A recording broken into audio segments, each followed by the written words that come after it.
Gênesis capítulo 22, até o versículo 19. 22, 1 a 19.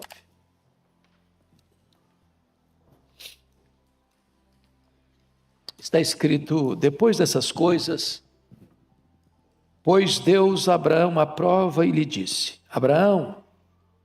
Este lhe respondeu: eis-me aqui. Acrescentou Deus: toma teu filho, teu único filho Isaque, a quem amas, e vai-te à terra de Moriá.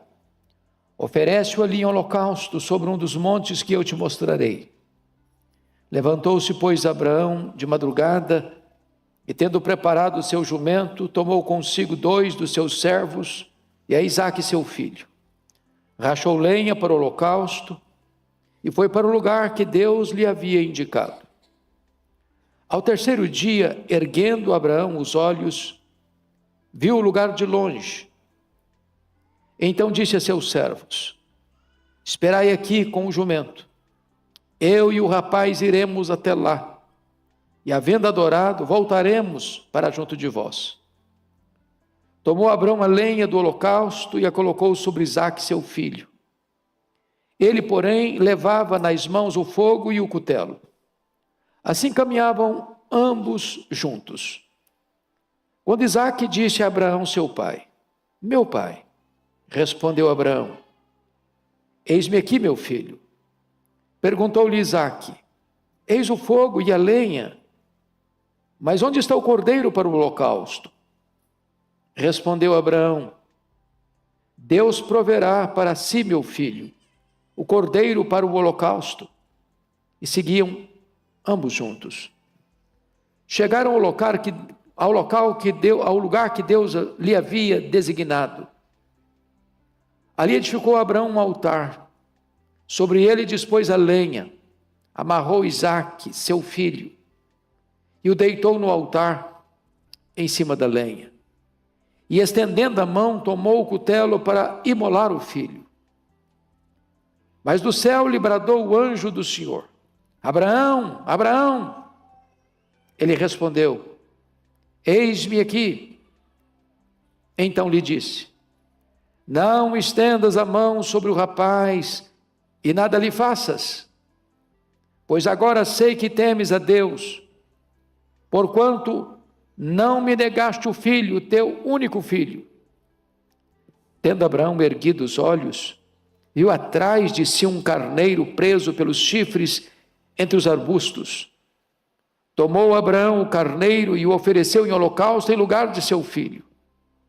E pôs Abraão por nome àquele lugar: o Senhor proverá.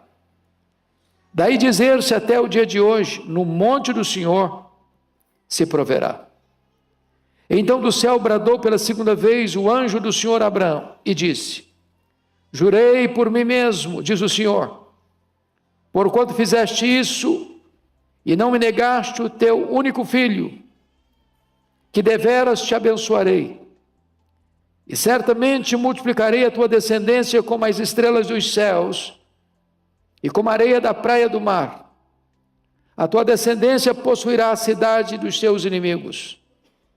Nelas serão benditas todas as nações da terra, porquanto obedeceste à minha voz. Então voltou Abraão aos seus servos e juntos foram para Berseba, onde fixou residência. Você pode, por gentileza, repetir comigo, versículo 8, vamos juntos? Respondeu Abraão: Deus proverá para si, meu filho, o cordeiro para o holocausto. E seguiam ambos juntos. Agora o verso 14, toda a igreja também. E pôs Abraão por nome àquele lugar: o Senhor proverá.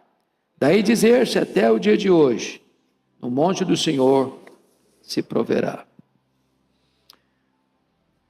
Meus amados, por muitos anos Deus estava em silêncio, sem nada a falar a Abraão. E agora Deus rompe o silêncio. E cada palavra proferida por Deus a Abraão é como uma faca que corta profundo em seu coração. Abraão já tinha passado por várias provas, mas agora ele enfrenta a maior de todas as provas, a coroa de todas as provas. Ele que havia esperado 25 anos o cumprimento da promessa para o nascimento de Isaque. Agora que Isaque é um jovem, Deus o pede em sacrifício, em holocausto. Chocamos, ficamos perplexos com essa cena, às vezes aturdidos, sem compreendermos como Deus requer algo que Ele mesmo proíbe em Sua palavra. Como Deus parece estar se contradizendo. Como parece que a palavra de Deus está contra a palavra de Deus. Mas Deus prova Abraão para mostrar ao mundo a maior expressão de amor jamais vista e jamais comunicada. Esse texto não trata propriamente de Abraão, trata do próprio Deus. Porque para Isaque houve um substituto. Deus poupou Abraão e Deus poupou Isaque. Mas Deus não poupou a si mesmo. Deus não poupou o seu próprio filho. E esse texto tem um propósito maior. É comunicar a nós que Deus nos amou de tal maneira que deu o seu filho unigênito. Que Deus não poupou o seu próprio filho, antes por todos nós o entregou. Eu gostaria de olhar esse texto dentro de algumas perspectivas. Primeiramente, versos 1 e 2, trata da prova. E notem vocês, depois dessas coisas, pois Deus Abraão aprova. Quem está provando aqui não é o diabo. Quem está provando aqui não é o mundo. Esta prova não tem nenhum outro agente senão o próprio Deus. Prova não é tentação. Tentação visa nos derrubar. A prova visa nos fortalecer. A tentação visa nos afastar de Deus. A prova visa nos aproximar de Deus. A tentação tem como propósito enfraquecer a nossa fé. A prova tem como razão tonificar os músculos da nossa alma e fortalecer a nossa fé. É curioso que quando Deus diz, Abraão, este lhe respondeu, eis-me aqui. Ele nem sabe o que Deus vai pedir, mas ele está pronto a obedecer. E o verso 2 é algo chocante, porque Deus diz, toma teu filho, teu único filho Isaque, a quem amas, e vai à terra de Moriá, e oferece ali o holocausto, sobre um dos montes que eu te mostrarei. Aqui Deus está pedindo, não algo importante, está pedindo tudo. Aqui Deus está pedindo, não algo, mas alguém. E Isaque é tudo que Abraão tem. É o sonho dele, é o futuro dele, é o conteúdo da promessa que Deus fez para ele. E Deus está pedindo nada menos do que Isaque. Isso é uma prova. E a fé só tem valor quando ela é provada. Como o metal só tem valor quando passa pelo fogo. Como soldado só pode entender a luta num campo de batalha. Ou como uma casa não pode enfrentar os vendavais da vida, a não ser que ela seja surrada pelas ondas ou pelo vento, estando ela firmada na rocha. Deus está provando Abraão. Abraão já tinha passado por provas distintas, como a prova da família, quando Deus ordenou sair do meio da sua parentela. Já tinha passado pela prova da fome, fracassado no Egito. Já tinha passado pela prova da cordialidade, quando ele dá oportunidade ao seu sobrinho escolher na frente dele. Abraão já tinha passado pela prova da riqueza, dispensando as riquezas de Sodoma e Gomorra. Ele tinha passado pela prova da paciência e fracassado de novo, quando ele escuta o conselho de Sara e arranja um bebê de proveito ou uma barriga de aluguel, mas agora ele está enfrentando a maior prova: entregar o seu próprio filho, o filho a quem ele ama. E aqui, irmãos, nós gostaríamos de pensar nessa prova. Primeiro, a prova exige uma fé que não questiona. Eu não sei se eu estivesse no lugar do Abraão, eu não faria algumas perguntas para Deus antes de bater continência. Deus, me explica melhor esse negócio aqui. É isso mesmo que o senhor está falando? Eu entendi direito? Ele podia dizer: Deus, o problema é que Isaac não é só meu filho, não é filho da Sara também. E se eu não conversar com a Sara, eu vou ter problema. O senhor vai me criar um problema conjugal. Aliás, se eu sacrificar Isaac, eu acho que nem para casa eu consigo voltar mais. Vai ter uma segunda morte, porque a Sara vai me matar. Mas Deus, o senhor proíbe isso na tua palavra, como é que o senhor requer isso de mim? A prova exige uma fé que não questiona. Abraão não questionou, Abraão obedeceu. A prova exige a prioridade da devoção. Por que Deus está pedindo Isaac? Porque Isaac poderia ser o sonho, o futuro, a herança de Abraão, o tesouro de Abraão, o sentido do amor de Abraão, o coração de Abraão. E Abraão precisava mostrar para o mundo que Deus ocupava o primeiro lugar no trono do seu coração. A prova exige ainda obediência inegociável. Ele não discute com Deus, apesar da ordem de Deus parecer absolutamente absurda. E por que ele obedece? Hebreus capítulo 11, verso 19 diz: porque ele tinha plena convicção de que Deus era poderoso para ressuscitar o seu filho. Vale destacar que não há registro de ressurreição na história até então. E ele crê que Deus pode ressuscitar o menino, por isso que ele obedece sem questionar, sem retardar, sem procrastinar. Mas olhemos em segundo lugar as providências que ele toma. Talvez Abraão pudesse: meu Deus, eu sei que o senhor está fazendo esse pedido e eu vou obedecer, mas o senhor me dá um tempo. Talvez se eu tivesse lá, eu faria isso com Deus. Eu falei: Deus, me dá um tempo. Deixa eu amadurecer esse assunto primeiro. Deixa esse negócio ficar bem resolvido no meu coração. Me permita eu orar e jejuar por essa causa. Talvez a gente fizesse com Paulo: por esta causa eu vou me colocar de joelhos. Mas ele toma providências, não para fugir de Deus como Jonas, mas para obedecer. Veja você o versículo 3 e 4 comigo. Vamos ler juntos esses dois versos?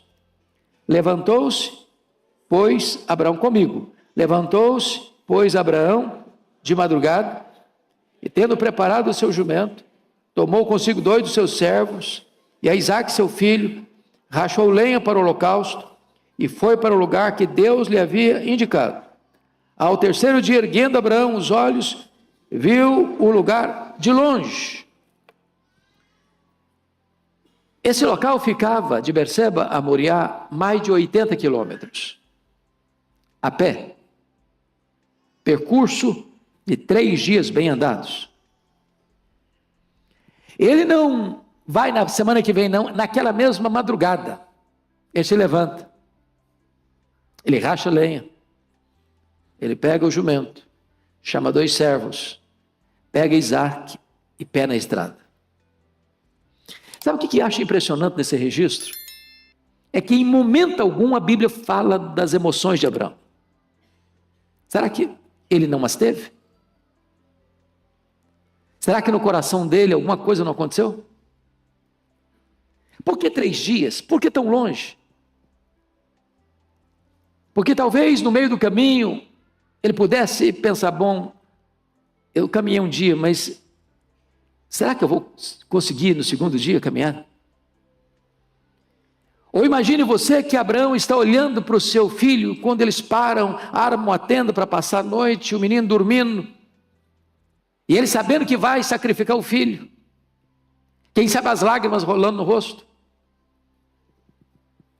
Terceiro dia a viagem acontece, e de longe ele avista o monte, e de repente o coração é tentado a recuar. A Bíblia não menciona nada das emoções dele. Apenas a sua pronta obediência. Pronta obediência. Mesmo quando essa obediência, ele requer dele alguma coisa que parece ser contrária à palavra de Deus. Deus não aceita sacrifício humano. Deus condenou as religiões pagãs por fazerem sacrifícios humanos. A ordem de Deus é contrária à afeição de Abraão. O filho é quem amas. A ordem de Deus era contrária ao bom senso, porque o próprio Deus havia dito que a descendência dele seria por meio de Isaque. E por meio de Isaque, a descendência dele seria numerosa como as estrelas do céu, como as areias da praia. Ele obedece. Quando a ordem de Deus era contrária à própria promessa de Deus. Ele obedece. Quando Deus não lhe dá nenhuma explicação e nenhum motivo para ir oferecer o seu filho, ele obedece. Talvez, e a Bíblia não menciona esse fato, de nunca mais poder olhar para o rosto de Sara. Ele obedece, apesar de correr o risco, talvez, humanamente falando, de ter a reputação manchada diante dos egípcios, dos filisteus e dos cananitas. Irmãos, a obediência de Abraão é porque ele conhecia o Deus a que ele servia. E fé só é entendido quando você conhece a Deus. Portanto, você confia. Deus não erra. Quando Deus parece que está se contradizendo, Ele não está se contradizendo, é porque está criando algo muito grande, para que você tenha uma experiência muito profunda com Ele, e para que a experiência que você vai ter, reverbere na vida de muitas pessoas ao longo da história. Ou seja, a fé não exige explicações, a fé descansa nas promessas de Deus. Então vejamos a confiança dele em terceiro lugar. Você pode ler o verso 5 e 6 comigo, vamos juntos? Então, disse a seus servos: esperai aqui com o jumento. Eu e o rapaz iremos até lá, e havendo adorado, voltaremos para junto de vós. Tomou Abraão a lenha do holocausto, a colocou sobre Isaque, seu filho. Ele, porém, levava nas mãos o fogo e o cutelo. Assim caminhavam ambos juntos. Preste atenção em alguns detalhes do texto. Há um momento em que dois servos caminham, um jumento carrega a lenha. Há uma hora, entretanto, que não dá mais para os servos irem. Aquele momento só dele e só do seu filho. Os dois caminham juntos. O Isaque não era mais uma criança, porque ele tem força suficiente para carregar a lenha que o jumento vinha carregando.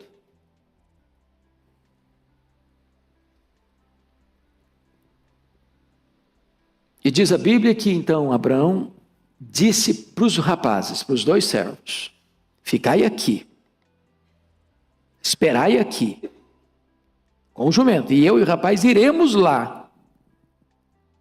Qual a palavra dele? Para sacrificar meu filho, para imolar meu filho. Não. Iremos lá fazer o quê? Adorar. É um ato de adoração. Deus não disse para ele: olha, vai lá e me adore. Vai lá e sacrifique seu filho. Mas notem mais. Notem mais. E havendo adorado, voltaremos para vós. Ele diz: havendo adorado, voltarei para vós. Havendo adorado, voltaremos para vós. E Gênesis não explica o que quer dizer. Mas Hebreus 11:19 explica o que quer dizer. Voltaremos não porque ele acha que não vai imolar o seu filho, não vai cumprir o que Deus ordenou. Voltaremos porque ele sabe que Deus é poderoso para ressuscitar o seu filho, porque a palavra de Deus não pode falhar, e se Deus prometeu que a descendência viria por meio de Isaac, Deus não frustraria a sua promessa. Deus é o avalista das suas promessas. Nós voltaremos. Então, vamos observar aqui algumas lições. Primeiro, uma fé capaz de transformar as provas em adoração. A prova mais dura em adoração. Segundo, uma fé que vê a ressurreição de todas as promessas de Deus, porque todas as promessas de Deus já estavam plenamente claras diante dele. E como Deus está pedindo o filho, ele está entendendo uma coisa: o Deus que me exige que eu sacrifique o meu filho, é poderoso para ressuscitar o meu filho e ressuscitar todas as promessas que já me fez. Terceiro, uma fé que caminha sozinho com seu filho rumo ao altar. Isso está repetido, preste bem atenção nisso aqui, por gentileza. Versículo 5, voltaremos para junto de vós. Versículo 6, parte B, assim caminhavam ambos juntos. Versículo 8, e seguiam ambos juntos. Meus amados, essa é uma das figuras mais eloquentes da Bíblia. E aqui não há mais paralelo entre Isaac e Jesus, porque Isaac está caminhando até então sem saber para onde está indo.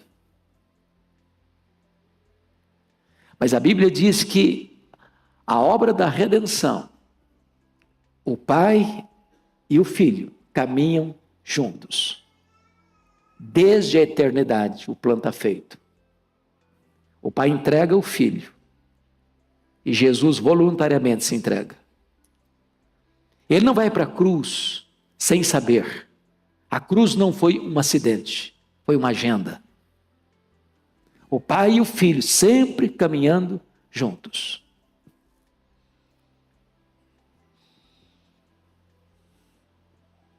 E o que eu acho impressionante aqui no texto é que Abraão não podia depender dos seus sentimentos.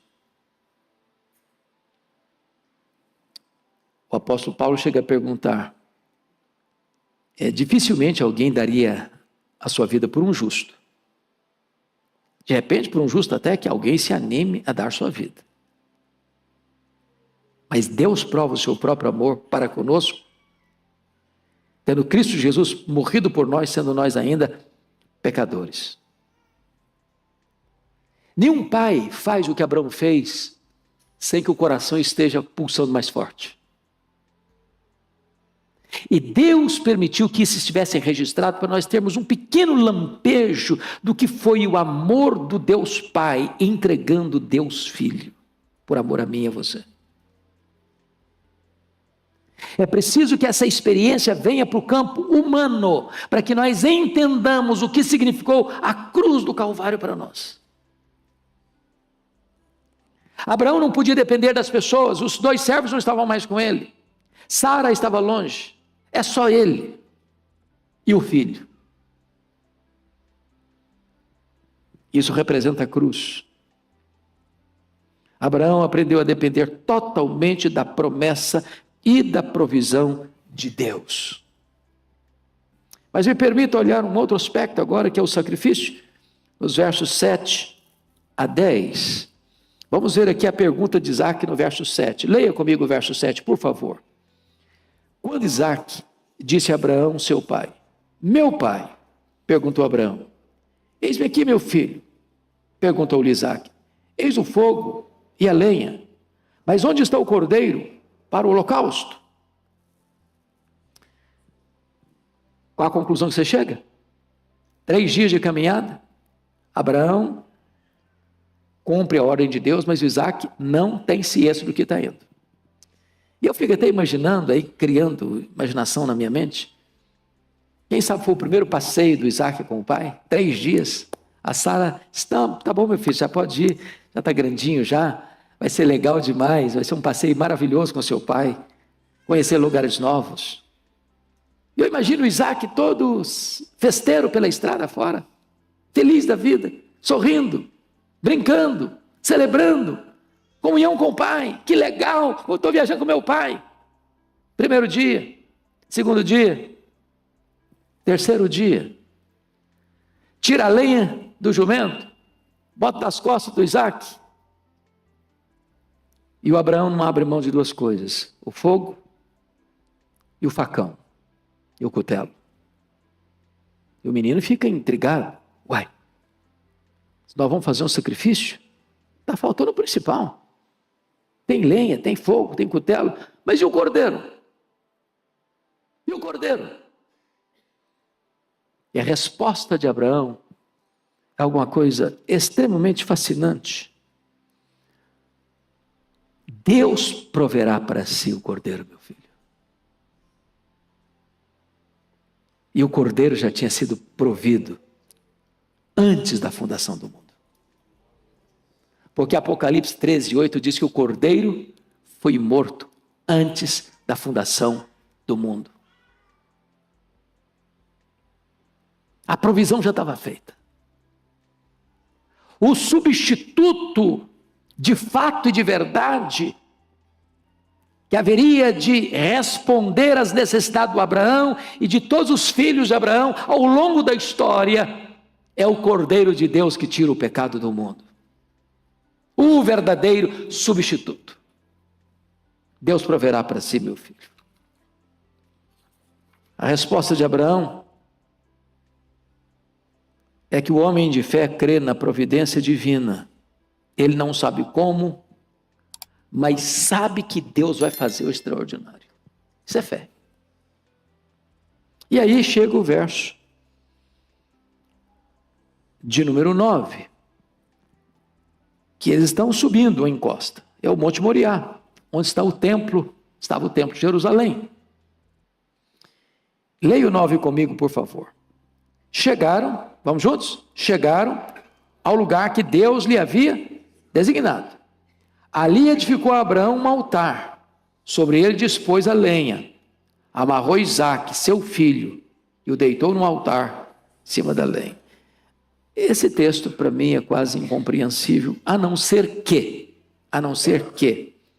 uma conversa tenha tido pai e filho. Porque o Abraão, essas alturas, já é um homem bem idoso. Porque a Bíblia diz que quando Isaque nasceu, o corpo dele já estava amortecido. É bem verdade que ele viveu depois mais 75 anos. Mas a lógica humana traz-nos a ideia que um rapaz que carrega um feixe de lenha nas costas deve ter mais força física do que um pai centenário, mais que centenário.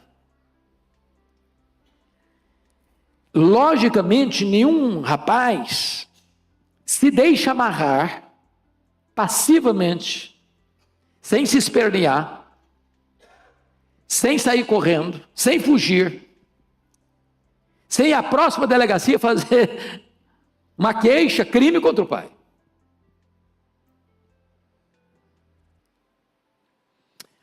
O silêncio da Bíblia nos deixa intrigados. Mas agora, voltando ao paralelismo entre essa cena e o Calvário, eu acho que Abraão deve ter feito uma conversa. Vem cá, meu filho, eu preciso conversar com você. É que Deus me apareceu. Deus me deu uma ordem. Eu quero dizer para você, meu filho, que você é filho da promessa. Deus me prometeu lá atrás, quando eu vivia no meio dos pagãos, na Mesopotâmia, para eu sair da minha terra, do meio da minha parentela, para ir para uma terra distante, que Deus ia de multiplicar minha descendência. E até pensei que fosse através de Ismael, mas Deus disse, não, é através de você, meu filho. Eu quero dizer para você, meu filho, que Deus é totalmente confiável. Que Deus merece confiança. Então, quando Deus me pediu, meu filho, eu não tive dúvidas de vir. Sabe por quê, meu filho? Eu creio que vai acontecer uma ressurreição aqui hoje. Eu acho que nesse momento Isaac entende o projeto de Deus. Está bom, meu pai, eis-me aqui. E ele se deixa ser amarrado. Ele se deixa deitar em cima da lenha.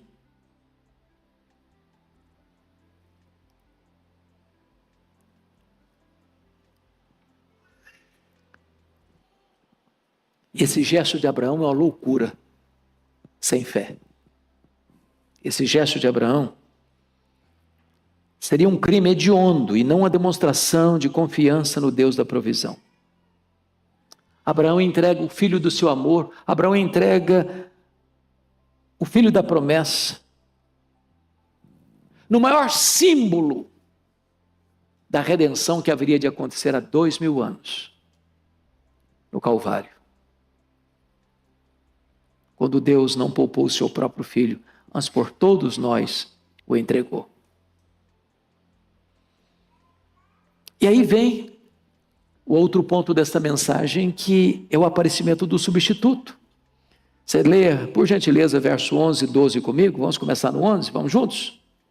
Mas do céu lhe bradou o anjo do Senhor: Abraão, Abraão! Ele respondeu: eis-me aqui. Então lhe disse: não estendas a mão sobre o rapaz e nada lhe faças, pois agora sei que temes a Deus, porquanto não me negaste o filho, o teu único filho. Quando Deus apareceu para Abraão lá em Berseba, Deus diz: Abraão, só um nome. Na hora que a mão está estendida e o cutelo afiado vai descer, Deus foi mais enfático: Abraão, Abraão! Não faças nenhum mal ao menino. Meus amados, Abraão tem intimidade com Deus, ele obedece a Deus. Ele obedece à voz de Deus. Deus não queria, claro, óbvio, o sacrifício de Isaac. Deus queria o amor de Abraão. Deus queria provar para o mundo inteiro que é possível alguém amar mais a Deus do que tudo na vida, inclusive um próprio filho.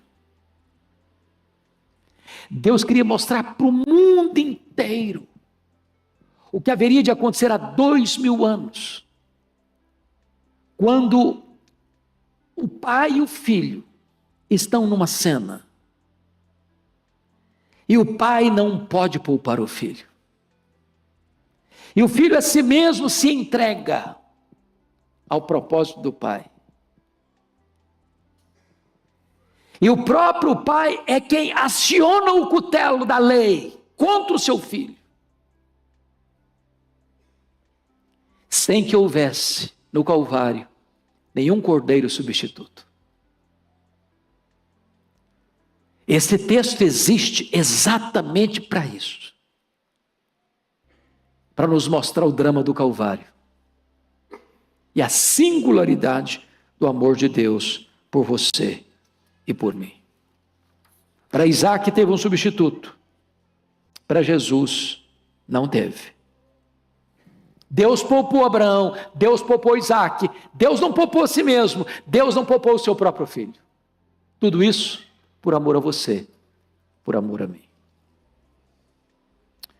Então, vamos caminhar para um outro ponto, que é o monumento da provisão, nos versos 13 e 14. Vamos ler juntos de novo, 13 e 14? Tendo Abraão erguido os olhos, viu atrás de si um carneiro, preso pelos chifres, entre os arbustos. Tomou Abraão o carneiro e ofereceu holocausto em lugar de seu filho. E pôs Abraão por nome aquele lugar: o Senhor proverá. Daí dizer-se até o dia de hoje: no monte do Senhor se proverá. E aqui acontece pela primeira vez a revelação deste nome de Deus, que brota da boca de Abraão: Jeová Jiré. Deus proverá. Eu acho isso fascinante, porque aqui vem uma pergunta: onde o Senhor provê as nossas necessidades? No monte do Senhor. Sabe o que significa isso? Deus não tem nenhum compromisso em prover nossas necessidades se nós estamos na contramão da sua vontade, se nós estamos desobedecendo aos seus mandamentos, se nós estamos tomando o nosso próprio rumo. Mas se você está onde Deus mandou você estar, no tempo que Deus mandou você estar, fazendo o que Ele mandou você fazer, Deus proverá. Deus proverá. É no monte do Senhor que Ele provê. Mas ainda, quando o Senhor provê? Quando? Quando? Não é antes, nem depois. É na hora exata. Deus poderia ter dito a Abraão: eu sei que você me ama, porque você se dispôs a sair, então não precisa nem ir mais, pode cancelar a viagem, eu conheço o seu coração. Deus não precisa de ser informado, né? Essa falsa teologia do openteísmo diz que Deus é surpreendido. Deus não é surpreendido por nada. Você acha que Deus já conhecia o coração de Abraão? Claro que conhecia. Será que Deus precisava que Abraão caminhasse 3 dias para saber o que ele ia fazer? Claro que não precisava caminhar 3 dias. Você acha que Deus ficou surpreso? Eu não sabia, agora eu fiquei sabendo agora que você me teme, que você me ama. Deus sabia de tudo. Deus sabia de tudo. Mas o livramento aconteceu exatamente quando Abraão levanta o altar, coloca a lenha, coloca Isaac e levanta o braço. É nessa hora H. Nem antes, nem depois. Como Deus provê as nossas necessidades? Primeiro, de maneira natural. Segundo, de maneira sobrenatural. O que é natural? Ter um carneiro preso pelos chifres no arbusto. Coisa comum. O que é sobrenatural? O anjo do Senhor brada do céu: Abraão, Abraão! O sobrenatural se mistura com o natural na resposta de Deus à fé de Abraão.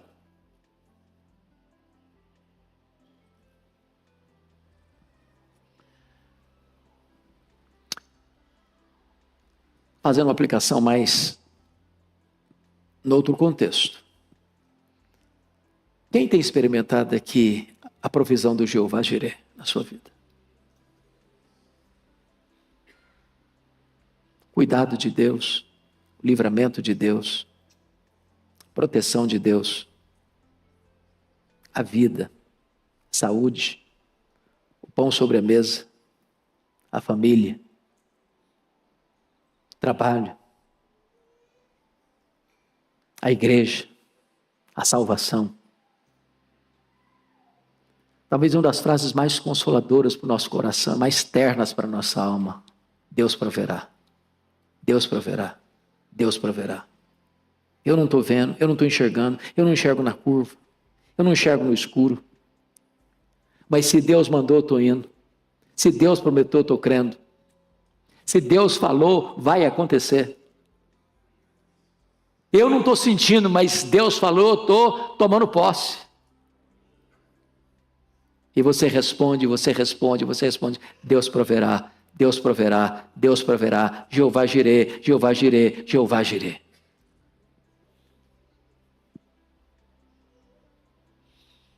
Concluindo, o resultado de tudo isso é uma promessa renovada a Abraão, dos versos 15 a 18. Em primeiro lugar, a origem da promessa, veja o verso 15 comigo. Então do céu bradou pela segunda vez o anjo do Senhor a Abraão. Note vocês aí que o anjo está em maiúscula. E aqui não é um anjo, é o anjo. É a figura da segunda pessoa da Trindade. De onde procede esta promessa? Versículo 15. Do céu, do alto, de Deus. Qual o juramento dessa promessa? Versículo 16. E disse: jurei por mim mesmo, diz o Senhor, porquanto fizeste isso e não me negaste o teu único filho. É curioso que Deus proíbe juramento, e agora Deus jura, e não tendo ninguém maior do que Ele para jurar, jura por si mesmo. Deus está hipotecando a sua palavra, Deus está empenhando a sua honra nesse juramento. E qual é o conteúdo desse juramento? Vamos dar uma olhadinha no versículo 17 e 18. Você pode ler comigo, Por gentileza, vamos juntos? Que deveras te abençoarei e certamente multiplicarei a tua descendência como as estrelas dos céus, como a areia na praia do mar. A tua descendência possuirá a cidade dos seus inimigos, e nela serão benditas todas as nações da terra, porquanto obedeceu a minha voz. Certamente, multiplicarei a tua descendência. E de que ele está falando? Qual é a descendência de Abraão? Que vai ser comparada na Bíblia como as estrelas do céu e as areias da praia. Não é apenas a nação de Israel, porque os descendentes de Abraão, segundo o sangue, é a nação de Israel. De Abraão vem Isaac, de Isaac vem Jacó, de Jacó vem as 12 tribos, das 12 tribos vem Judá, de Judá vem o Messias, mas a descendência numerosa de Abraão, que se espalha por toda a face da terra, são aqueles que creem no Senhor Jesus, porque esses são os verdadeiros filhos de Abraão. Os verdadeiros filhos de Abraão não são apenas aqueles que têm o sangue de Abraão correndo em suas veias, são aqueles que têm a fé de Abraão habitando em seu coração. Você e eu aqui hoje somos cumprimento dessa promessa de Deus. Nós fazemos parte dessa grande família, filhos de Abraão, crendo no Messias prometido. Que verdade bendita, meus irmãos, porque o Abraão sai dali mais fortalecido, uma nova aprovação de Deus, recebe de volta o seu filho, Isaque, recebe uma nova segurança de Deus, e recebe a revelação de um novo nome de Deus, Jeová Jiré. Ele foi de Berseba para Moriá como um homem de fé. Ele retorna de Moriá para Berseba como um homem de promessas. E eu quero concluir esta mensagem, meus amados, mais uma vez, fazendo um paralelo entre Isaque e Jesus. Porque, volto a dizer, esse texto não tem tanto a ver com Abraão, tem a ver com Deus. Não tem tanto a ver com Isaque, tem a ver com Jesus. Em primeiro lugar, Isaque foi o filho do coração, como Jesus foi o filho amado de Deus. Segundo, Isaque foi a Moriá sem reclamar. Jesus, como ovelha muda, foi obediente até a morte, e morte de cruz. Terceiro, Isaque foi filho de profecias. Jesus também é filho de profecias. Quarto, o pai e o filho agiram juntos. Abraão e Isaque, o pai e Jesus caminharam juntos para o Calvário. Quinto, o filho tinha que morrer. Para Isaque, substituto. Para Jesus não tem substituto. Sexto, o filho teve que carregar o fardo, a lenha, e Jesus teve que carregar a cruz, e na cruz os nossos pecados. Sétimo e último lugar, o filho foi levantado da morte, Isaque poupado da morte, e Jesus levantado da morte pela ressurreição. Esta é a mensagem do grande amor de Deus. Esta é a mensagem do Jeová Jiré, o Deus da provisão. Que Ele nos abençoe.